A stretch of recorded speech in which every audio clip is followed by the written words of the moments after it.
오늘 3월 4일 목요일 사순절 묵상 16번째 시간으로 오늘은 요한복음 14장 25절을 함께 보시겠습니다. 요한복음 14장 25절에서 28절까지 한 절씩 교독하시겠습니다. 내가 아직 너희와 함께 있어서 이 말을 너희에게 하였거니와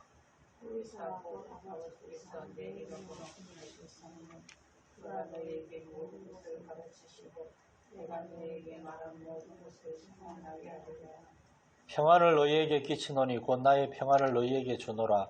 내가 너희에게 주는 것은 세상이 주는 것과 같지 아니하니라. 너희는 마음에 근심하지도 말고 두려워하지도 말라.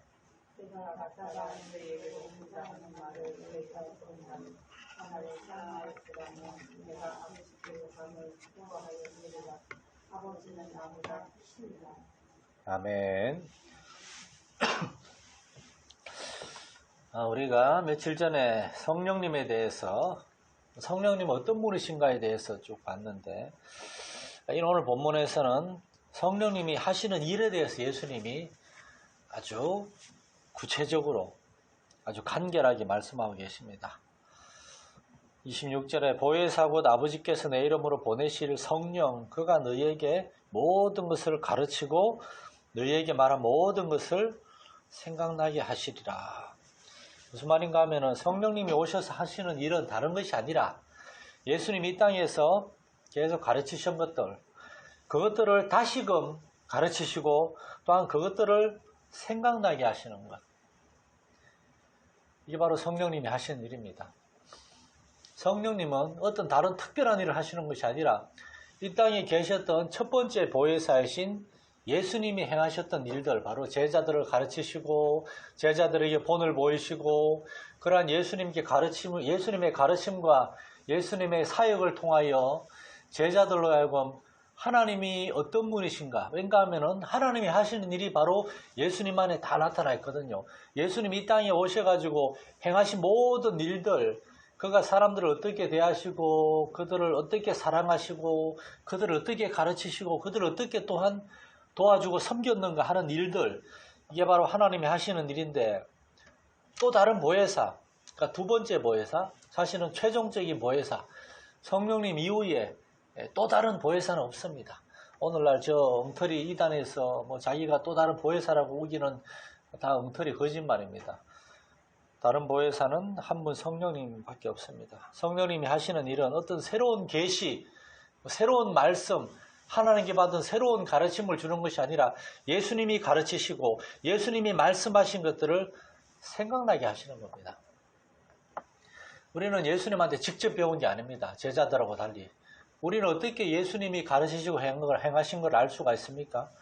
성경을 통해 성경을 읽고 묵상하고 성경을 배움으로 알 수가 있는데 성령님이 하시는 일은 그러니까 우리로 하여금 성경을 사랑하게 하고 성경을 읽게 하고 성경 안에서 하나님의 아들이 이 땅에 오셔서 행하시고 가르치신 일들을 다시금 깨닫게 하고 생각나게 하시는 것, 이것이 바로 성령님이 하시는 일인 겁니다. 오늘날 우리의 모든 그리스도인의 삶과 사역은 그래서 성경 안에 그리고 성령님의 인도하심 안에 제한되는 겁니다.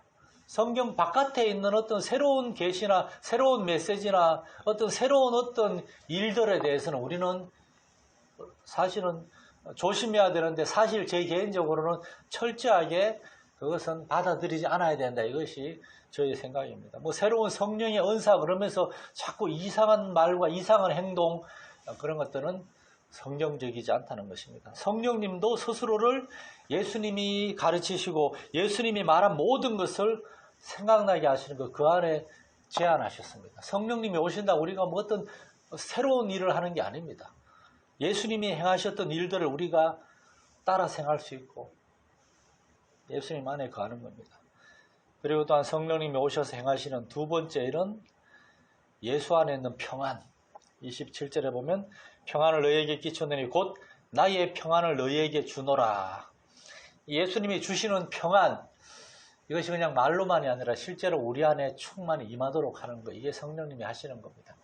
그래서 성령 충만, 성령 충만의 증거에 대해서 이제 뭐 어떤 사람들은 막 방언을 하고 예언을 하고 뭔가 이렇게 막 부들부들 떨고 뭐 날라가 자빠지고 이런 거 그런 걸 성령 임하신 증거라고 생각하고 그러는데 그렇지 않습니다.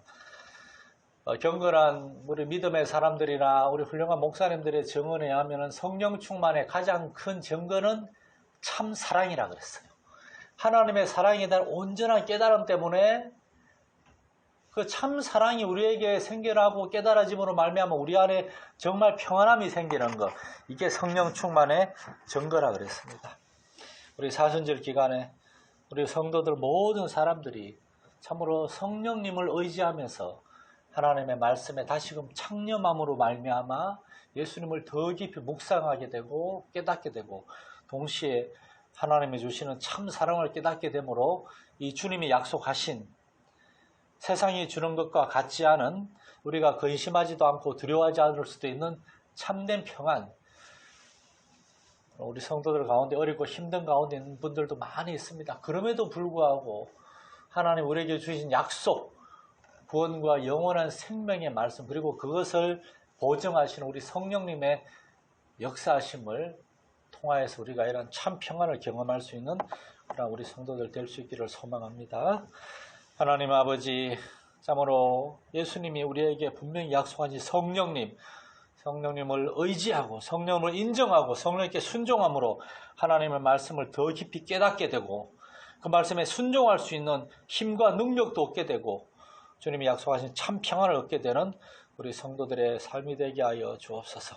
그 안에서 우리도 하나님을 사랑하고 형제와 자매들을 돌아보고 사랑할 수 있는 우리 교회 되게 하여 주옵소서. 예수님 이름으로 기도드립니다. 아멘.